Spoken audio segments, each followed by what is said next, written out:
Good morning, everybody. Today is Thursday. Let's see what it is, the 8th of April 2021. And today, I believe, it's the Dalai Lama's birthday. There's a big celebration, apparently. I got a text message from somebody yesterday. So there are a lot of celebrations in the Buddhist religion, oddly enough. As I drew a card for myself this morning, this one popped up. Let me get that one into focus. Which is the Master Buddha. Legend has it, I call them legends, we choose to believe everything that we read, everything we study, everything that comes in our lives as a journey comes to us to teach us something, to show us something, to reveal something, not necessarily in any particular order. And I was studying the Master Buddha this morning, talking about increased awareness. And there's the external awareness that many of us are not paying attention to, not present, distracted. See that in when you're driving down the road and drivers in vehicles to the left and to the right have their phones and they're doing this while they're driving with their elbows. There was a time when I felt like that was annoying, dangerous. Or they're on their devices and the light's green and you're waiting in line to get through the light, not paying attention, distracted. Now I find it to be interesting, A, that a person can operate a motor vehicle that quickly, with that much speed, and still be able to use their hands and their elbows and adapt. But this awareness, the Master Buddhist awareness, is really just basically talking about the inner awareness. The inner awareness of what conflicts, struggles, strife, difficulties, and challenges that we have moved past, gone beyond, surpassed. This card and this message that comes with it is a deep connection to trust the inner voice, that karma, that even in the face of adversity, even in the face of speaking a truth, wanting to speak a truth, wanting to stand up for your beliefs, wanting to scream and shout what you believe is your social justice or your justice, and being okay with being heard. There's a difference between delivering a message and throwing it to somebody and delivering a message with kindness and understanding. And changing the languaging that we use is that difference. Such is the fact that it isn't going to be appropriate for you to have an adversary conversation with a person while they're in the throes of a meltdown or the feeling of anger. But it is appropriate for you to have that same conversation, perhaps with that same person, when the feeling is softer, more open to a different point of view.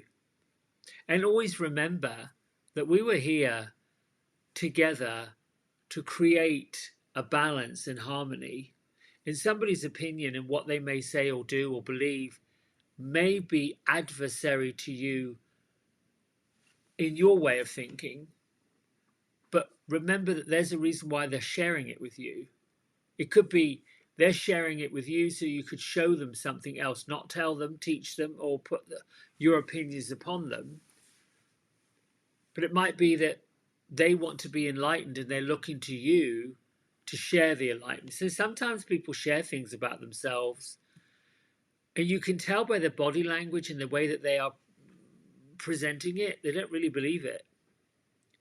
Is it wrong then to say, I don't get that you don't, I feel like you don't believe that? Is there a part of you that feels a little off about that? And I'm becoming more and more aware externally of what's happening around me.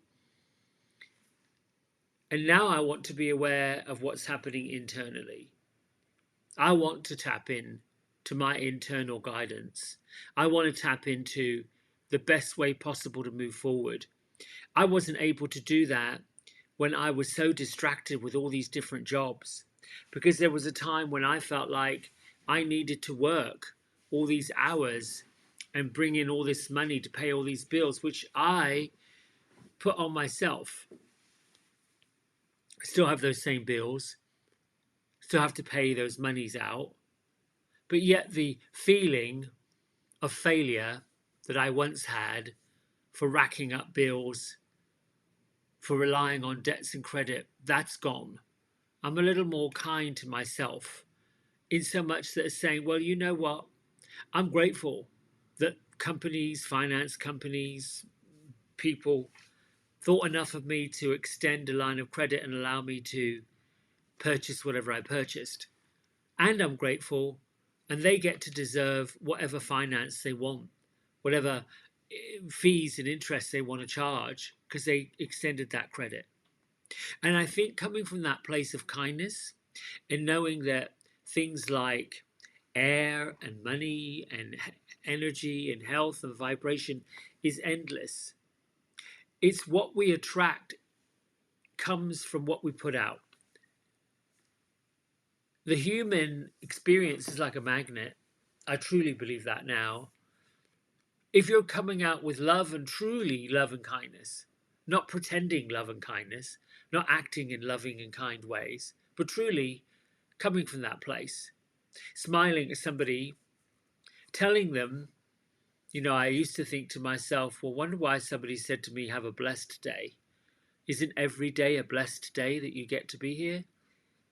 And yes, there was a mild irritation, because not because of what they said or because of what I believed it meant, but because the sentiment behind saying it wasn't genuine. It wasn't authentic. It was not meant in the way that it should have been meant. So what did I do to change that language? I will make conversation and eye contact with a person, make an actual physical contact with a complete stranger. And when they hand me something, give me something, serve me something, I will say, thank you so much. I really appreciate you. And I mean it, because I'm looking at them in the eye and I'm saying the words, I appreciate you very much. Even in text messages, we've lost the personal touch of saying, I appreciate you for this. It's easy to criticize. It's easy to admonish. It is easy to bash somebody, to take out that angst, that anger, that feeling of distrust, whatever that is, whatever is irritated. Done that too. Now I'm learning to be a bit more discerning with what I'm saying. Somebody sends me a review that gets disguised in a survey. I'm loving those lately. Do you have time to take this survey? And my naughty little answer inside is, do you have time to read what I'm about to write?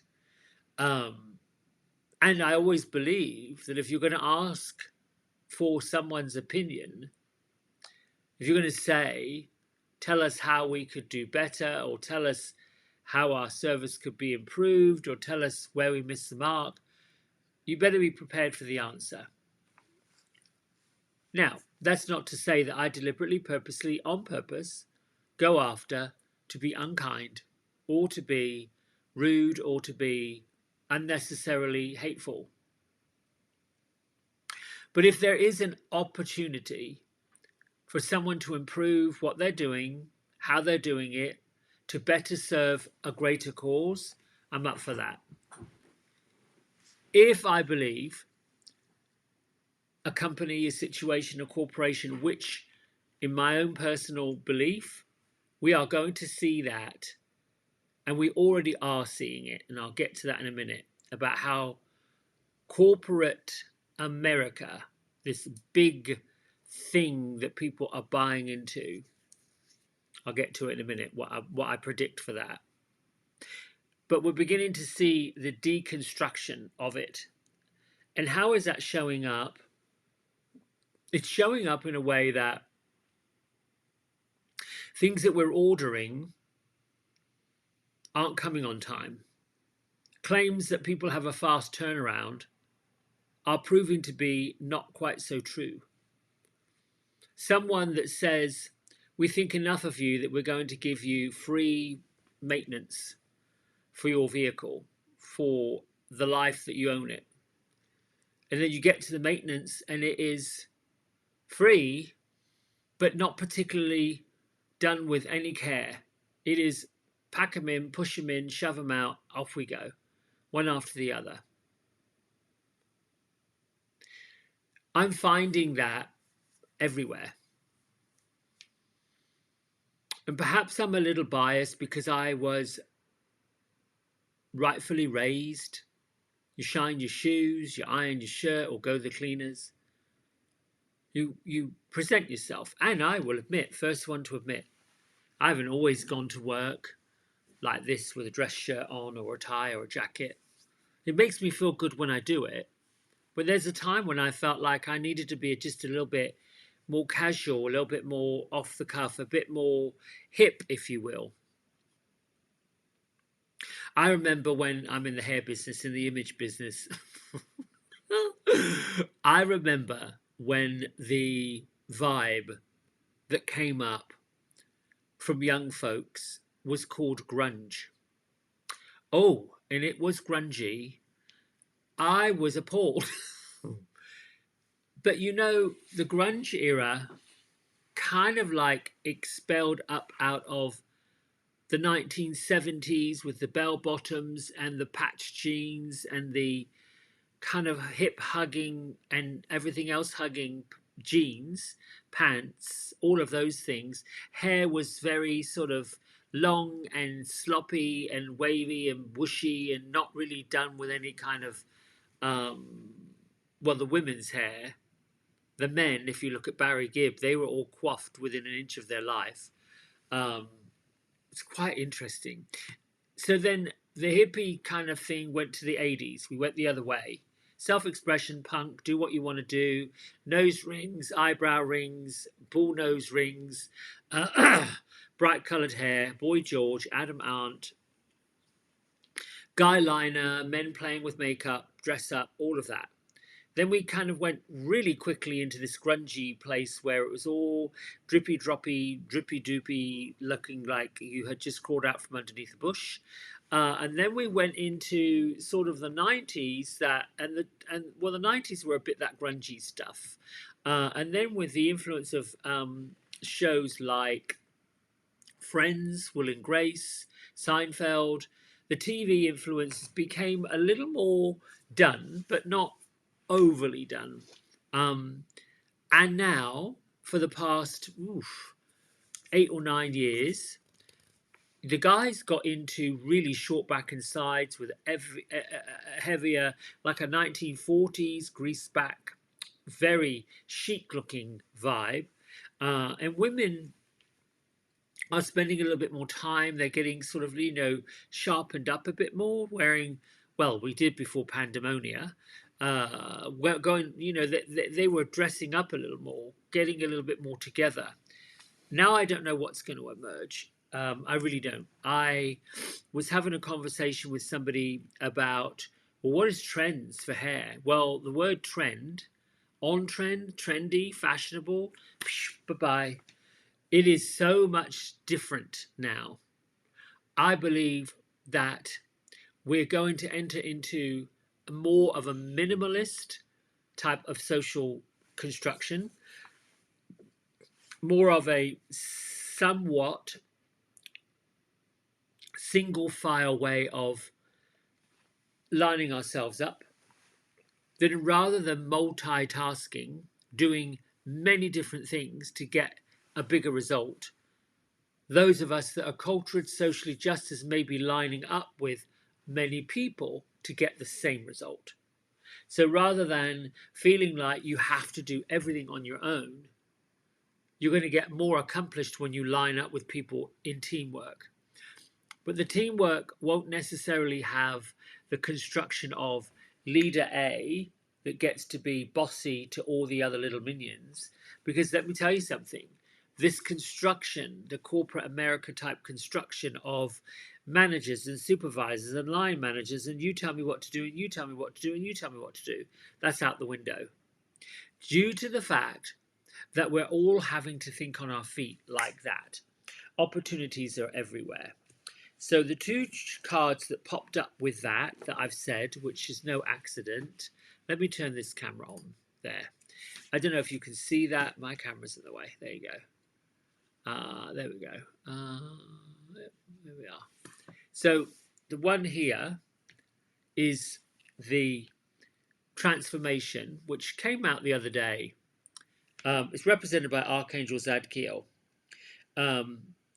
It is supporting the inner transformation and the inner challenges, meaning that if you have a truth and you want to say something and you've got something that you want to add to it, you've already arrived there, you've already got there. And this is basically saying, yeah, we recognize it. The spirit, universe, angels is telling you that you're right on trend, you're right on track. I've got all this nasty oil on my desk. My Allen keys, I was adjusting the height of the camera. Sorry, I'm digressing. Anyway, transformation. Zadkiel is supporting you in the transformation of your past challenges. You've made it through, you've pushed past it, and you've arrived at where you are. Speaking your truth, standing up for yourself, really is represented by Joan of Arc. Standing strong and focusing on the purpose that you want by releasing the fear of the persecution. So we're now at this crossroads where the word social justice has been a banner statement for many young folks. And young folks, I'm talking anybody from the age of 15 up to maybe 50. There are folks who are really adamant about the fact that they do not want to be shut in their house, told to wear a mask, wash their hands, and become socially distanced. They're ready to get out, mingle with other people, go to sporting events, and those people who support the sporting events, like the venues, the caterers, all those people, they're tired of it too. So they want to have everybody gather. Health officials are warning against something like that. So we have this kind of social dichotomy where the human spirit wants to come and mingle and get together and hug and haven't seen people in years and I'm ready to get out there and do it. And then you've got authority that is saying, well, not so fast. If you do this, that will happen. These numbers are saying this, the numbers are saying that. And it takes the power of conviction, your conviction, my conviction, to stand in your own truth and be able to say, this is what I agree with, and this is where I have a limitation. You are allowed, perfectly allowed, to be lined up with and aligned with what you believe and what you feel, what you think, for sure. And you're also allowed to put a boundary down and a limit down. And this is what I believe we're seeing when it comes to every single citizen in the entire world has been given an organizational roadmap by the various structures of the countries that they find themselves living in. At the end of last year, the United Kingdom said, well, we're no longer going to be part of Brexit. We want to move away. A large majority of people voted for it. Similar number of people who didn't know anything any different said, no, we're okay with staying there if you don't mind. The challenge was, in England, you had a great many European visitors that had come into the United Kingdom and were working, had set up families, had set up homes. And now they're being told, well, the country that you came from, that you emigrated here from, which was all part of a European Union, well, now that's a separate country. So you could choose. It was quite interesting. Before that, we witnessed the liberation of Hong Kong, which was part of China, which again, somehow in the 50s or the 60s, I can't remember, whenever it was, the United Kingdom, part of their big Commonwealth, decided that Hong Kong was going to be leased to them. I don't know how that happened, but here we come, pull along, we're all arriving. And the Chinese government said, well, you know, now that we've taken you back, you people have got to do what we say. And the people said, not just no, but heck no, thank you. That's not how we roll. And so it goes. The way that human beings are saying, listen, we've got this planet. I'm amazed in a way that surprises me by this Mr. Bezos, who used to be the CEO of Amazon and certainly the founder, and I'll always speak to it. Here comes a fellow who decided that, you know what, I think it's going to be easier if we put books online and have people be able to get them in the mail and read them, right? That was how Amazon started. And then it kind of moved into other areas of media, CDs and music. And you remember there used to be those little cards in the mail that allowed you to buy 6 CDs for a penny. I can't remember. Time Life did it with magazines and music, and all of a sudden you've got all these different cassettes. And I don't know. It was one of these things on the commercials would come on TV, and you join some kind of club and get these CDs a month. Crazy stuff. So, you know, Netflix got in on that. They would send you movies in the mail. And then the Redbox people put up these booths outside gas stations. I think they still have them. Our entertainment was coming to us in a different way. Then we come along with internet and streaming. So the digital age has created this opportunity for human beings to connect physically and non-physically.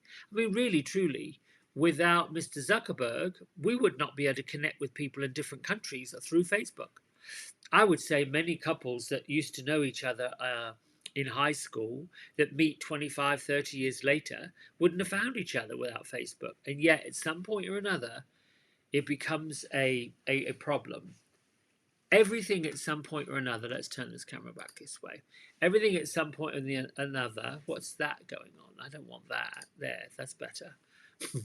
Everything at some point or another becomes a problem if it gets abused, or if it gets overused, or if it becomes an opportunity for somebody to become selfish. I'll wrap that whole big message up. It's my belief and my contention that we are moving toward a kinder, more compassionate society, but on a global level. We have to be able to think globally. And I land on these little bits of nuggets, I call them, of truth.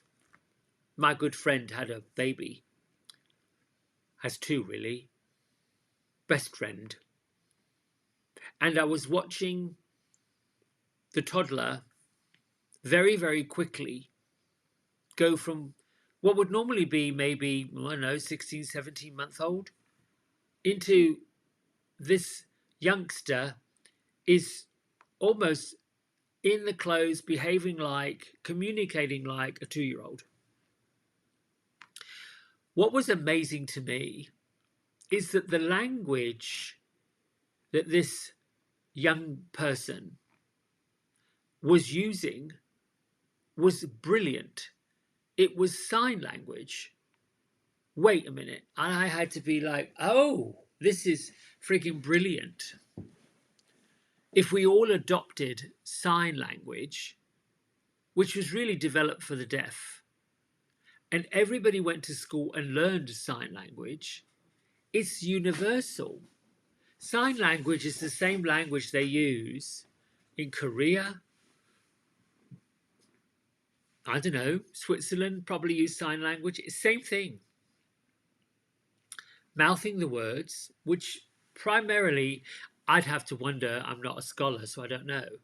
I wonder if sign language is based upon the English language, or what something might mean in Korean may be different to English, and how would you sign it? Or do they even have sign language in Asia or India and all parts of the world, Spain, France?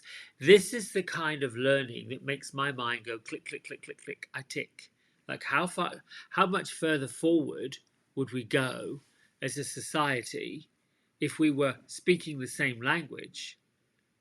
You know, for the years, most of the world has spoken English.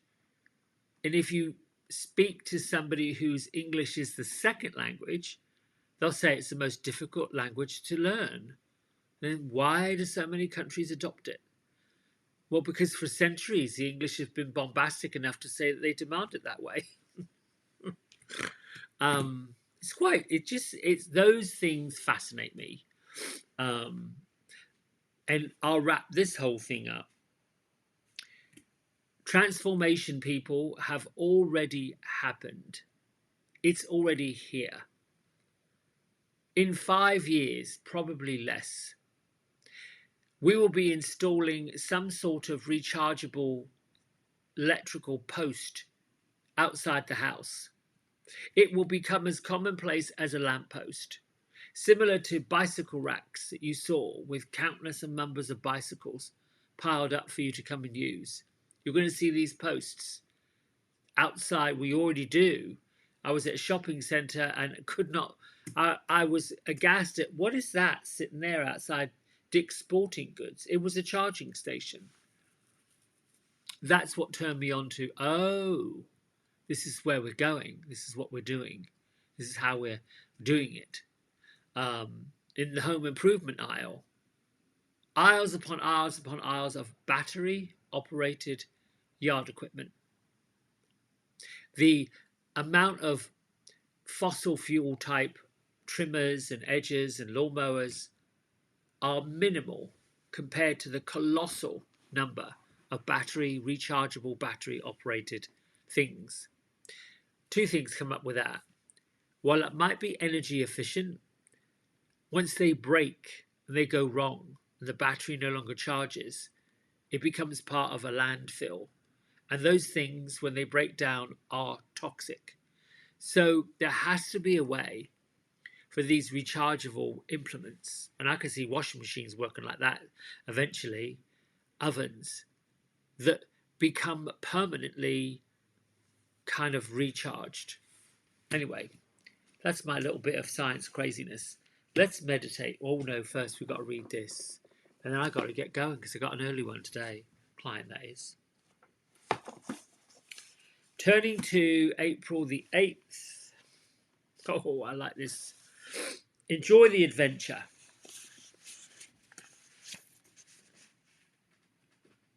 It was a cold night in Sedona, Arizona. An unexpected snowstorm had passed through the unusually warm city and dumped several inches of snow. The electricity was cut off. The cabin I was in was freezing. Great, I thought. I get to spend my last evening in Sedona fighting off hypothermia alone in the dark. I put on a very heavy sweater, then wrapped myself in a blanket, trudged to the phone booth, and called a friend to complain. Change your perspective, he said. Pretend you're 4 years old. Get your flashlight out, make a tent in your bed out of all the pillows and blankets you can find, and enjoy the adventure. At first I balked and I decided to try the idea. I made the tent, bundled up. My complaints quickly turned to memories of what it was like to be a child, to play with life, to play with all the experiences life brings. And soon I fell asleep. When I woke up in the morning, the heat was back on, the lights had returned, the snow had stopped falling, capped in a frosty layer of white. The breathtaking city, rust-ironed mesas, looked like a wonderland. I had learned another lesson, practical and simple. Change your perspective. and enjoy the adventure. Like the child in you, come out and play.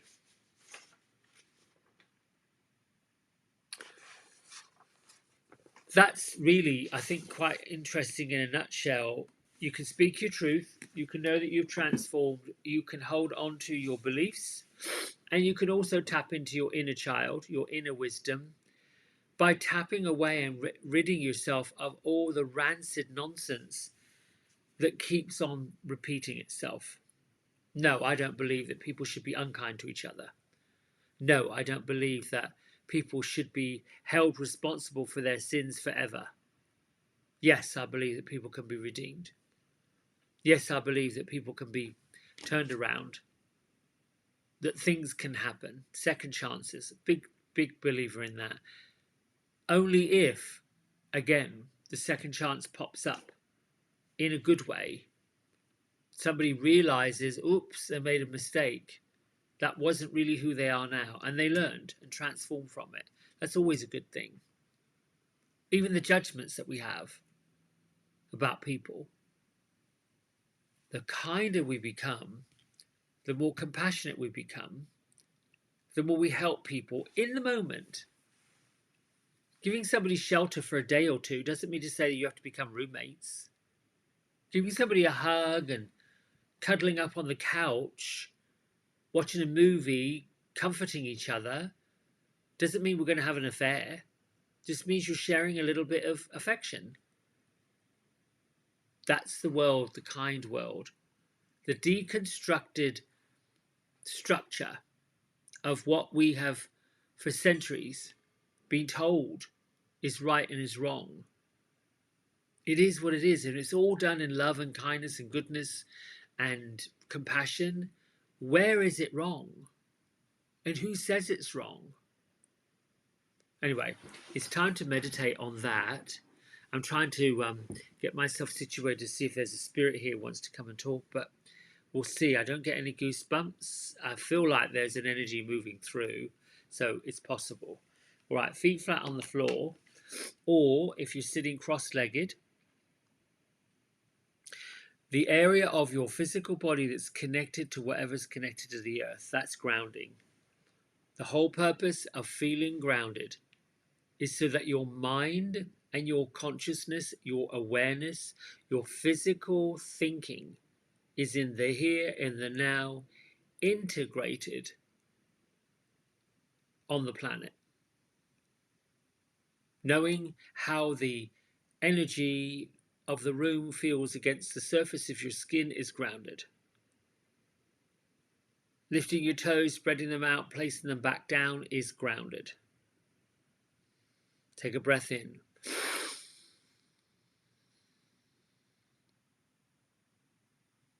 Release and let go of what needs to. And then begin to see your whole entire body. Scan it from the floor up.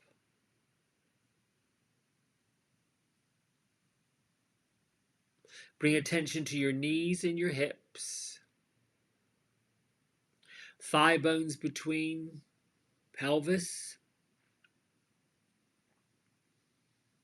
Bring into mind your tailbone, your lower back. Work the energy and the vibration up your spine to your mid-back, the area behind your rib cage and your lungs and your heart. Up to and into your chest cavity, your upper chest cavity, into your throat, your jaw.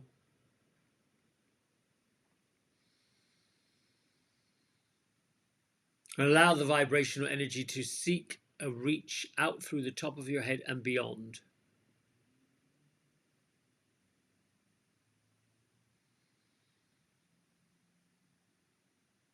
I'll begin with a prayer of protection. Thank you, Archangel Michael, for coming and cutting the ties that bind me to people, places, situations, stories, drama, and any unnecessary nonsense that I no longer need and no longer serves my purpose. I'm grateful that you're here and thankful that you've cut those ties right now.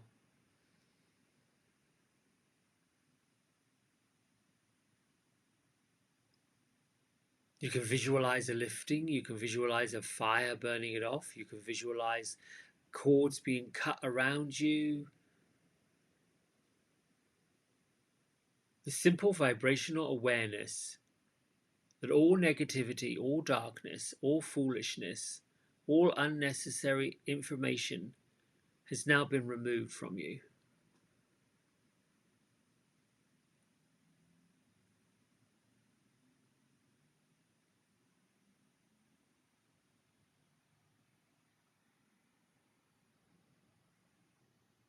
Now do the prayer of devotion.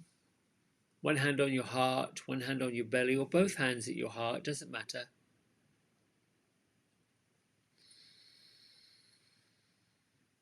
Make the affirmation, I am the keeper of my mind and my body.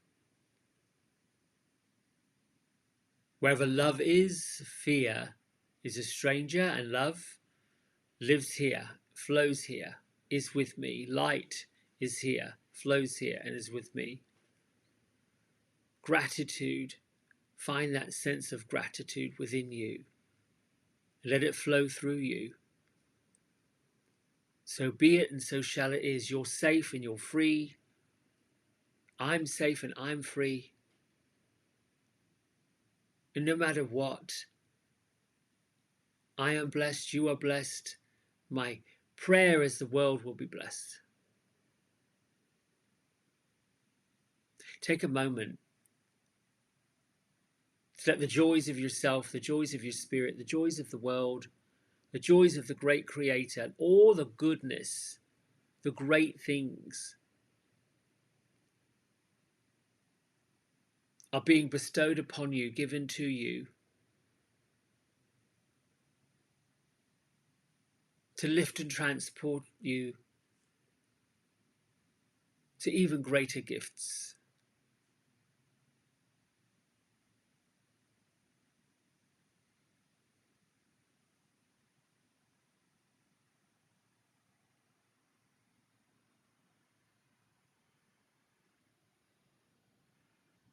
Now we invite in any messages that might come while we meditate. Just concentrate on your breath going in and out.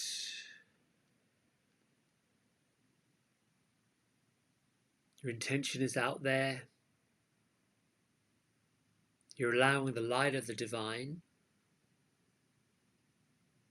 the energy of the Creator and Father Heaven to work through you. And thank you, angels and archangels, ascended masters, spirit guides, and my guardian angel for reminding me that you're here. And thank you for revealing to me what I need to know. Thank you for all the messages, for all the gifts. I am willing to listen, to receive, to share, and to teach. So be it, and so shall it be.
quieten down the chattering mind by deepening your breath and finding that peaceful place within your heart.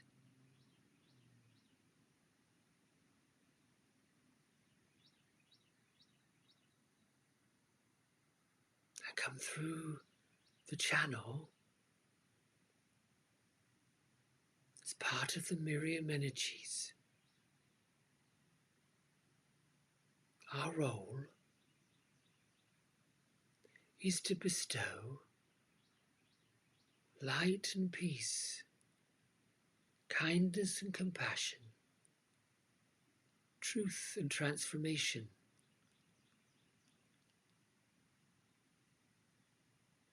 upon this human structures of earth.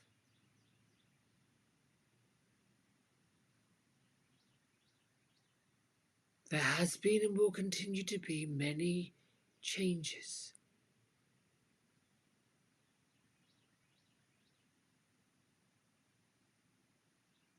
Many of us have been called forward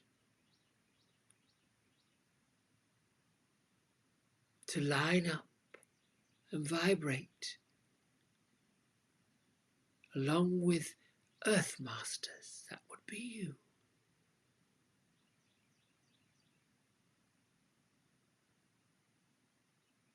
Our brethren, teachers,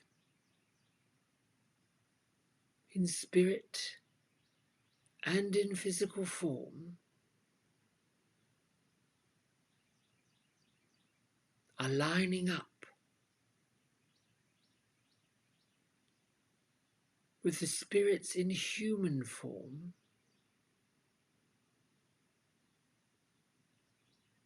and a great awakening is occurring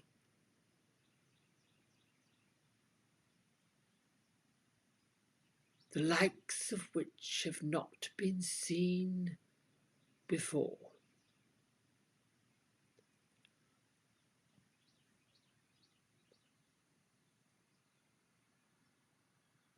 We are grateful, humbled, and truly honoured that you have chosen this pathway forward.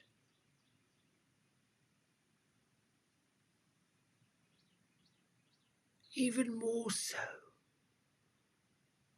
we feel your love.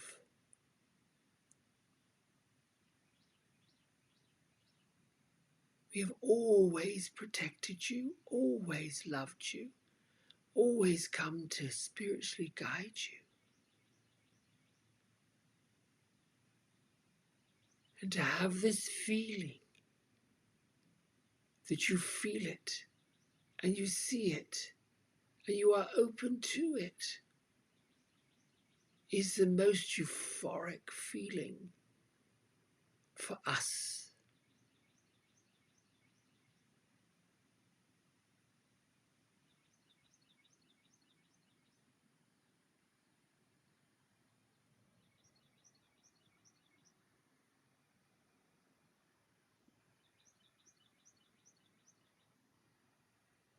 We have sent you birds that sing, the bluest of skies,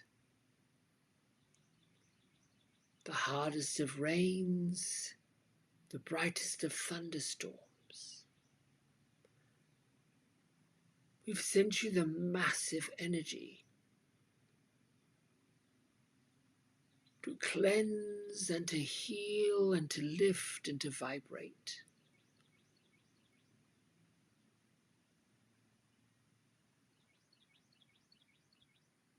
And we are grateful that you have noticed our gifts.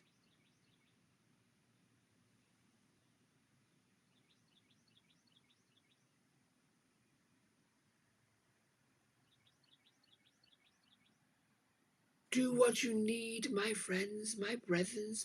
Time. The transformation within you has already taken place. You are part of the movement that will move forward.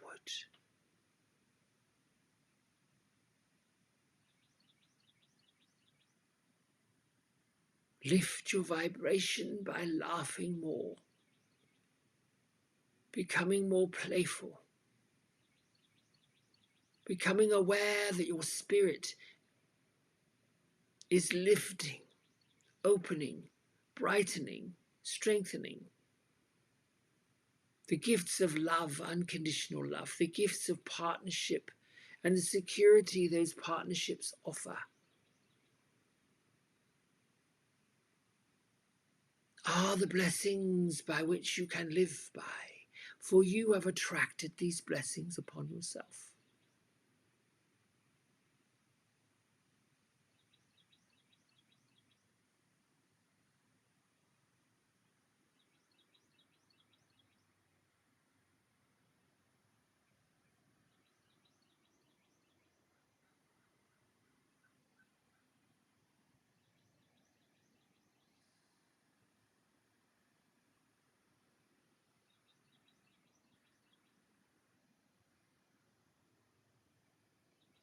This time of the year, in your culture, is a great time of action.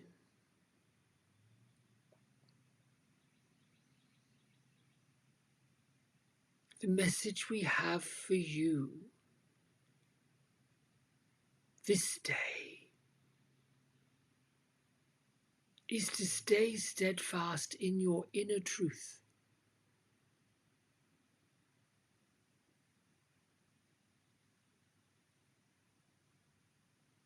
to be defiant as folks begin to try and sway you from your truth. Be compassionate for those who are your adversaries.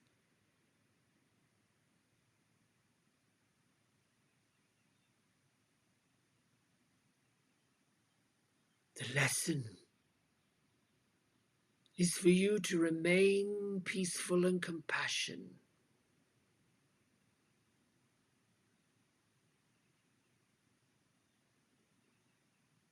in your truth.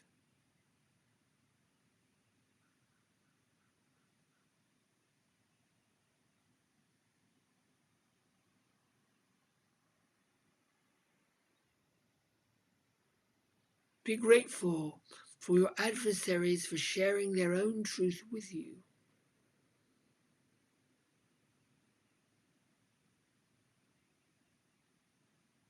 It won't always align with you. It won't always be of your choosing.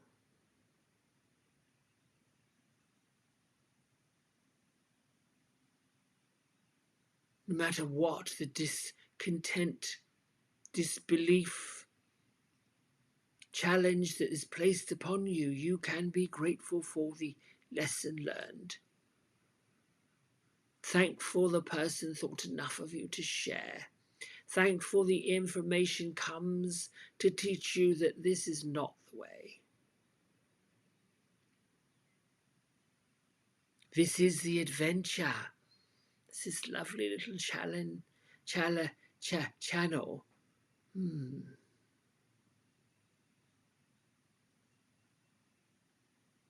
So very grateful for the teaching.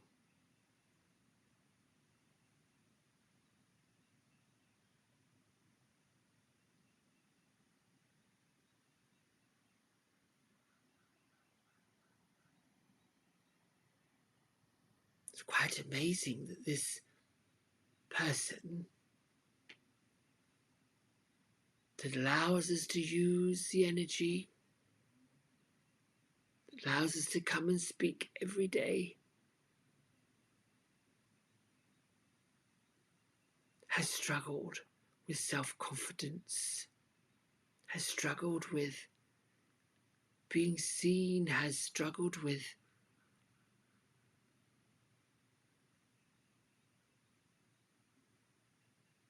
the roles, and yet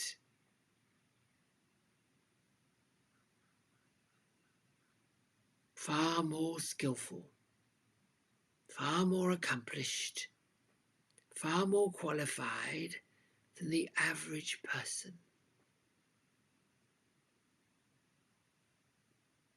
Oh yes, there are sensitivities in all of us. The hurt,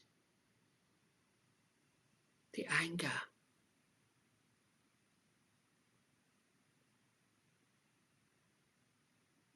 But the more the Spirit anchors their light and love, the more you invite us in, the more you understand the way forward is compassion, empathy.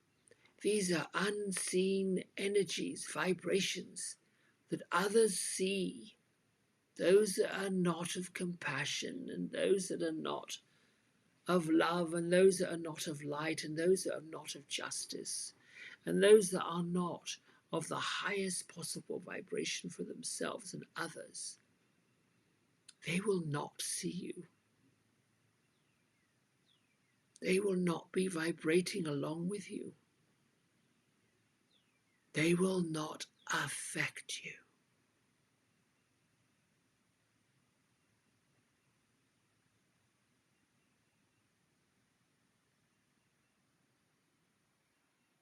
It is time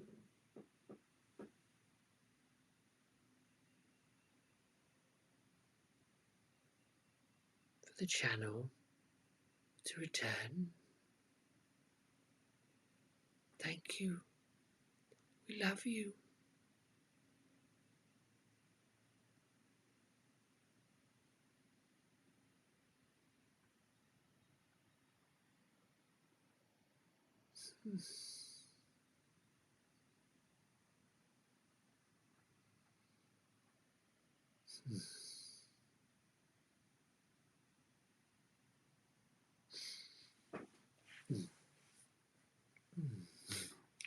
Bring your hands to heart center at your chest. Oof.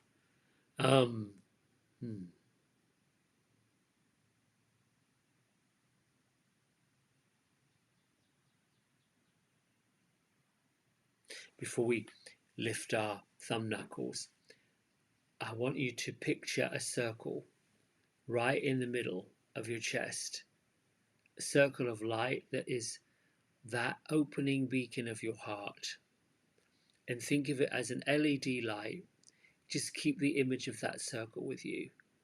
And then another circle, like a halo, across the top of your head, like a circle again. And see those two points, portals, the one above your head, connecting you to the Creator, the great Creator, where the blessings come from, the one at your heart, sharing it, shining it out. And allow that energy to be the portal and the bridge that you get to receive and to give, that all energy comes this way. Lift your thumb knuckles to your third eye center. Together we bow and say, Namaste. Ooh. Oh, oh, that was good. Wow. I'm doing more of this channeling work. I'm feeling even more.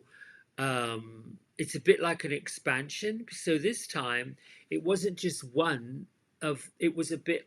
Have you ever been in one of those halls of mirrors where you see your reflection and there's lots and lots and lots and lots and lots and lots of you? That's how that was revealed.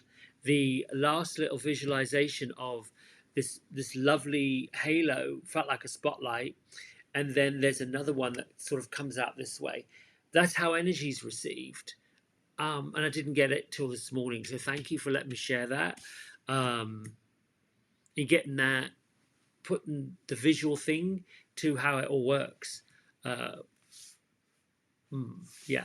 Have a great Thursday. Yeah, it's Thursday. I love you, and I'll see you tomorrow morning. Bye.